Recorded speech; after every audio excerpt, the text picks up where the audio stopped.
अच्छा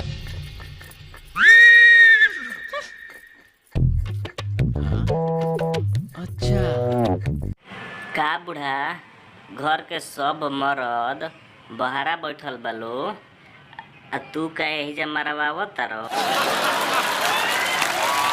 माने मरवाई चाहे फरवाई, तोरो मरवावे के बाद नहीं तू ही मरवाव। ते यही चले भाग जो हम एकरा के लेब।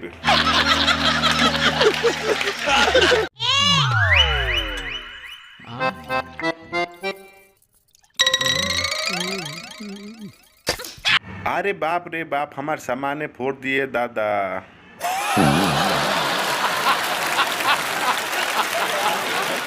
काहे बुढ़ा आवा आवा ले लो। न न न रे न रे करे फरे आज चल ना, बहुत मन करत रहरी में चल आज ले। हरी करियाटा मन तो हमरो करता, लेकिन का करी तोरा खीरा से देख के बहुत डर लागेला। आज लेते लेते मरब, आओ तेरे नाम बरब नु तो जंत्र का करब, फौसरी लगा के मर जाइब। ठीक बा हम देब। पूरा डाले देब नु।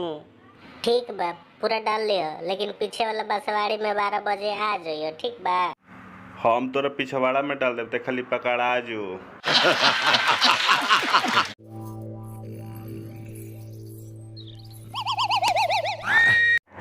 का भट्टी बा।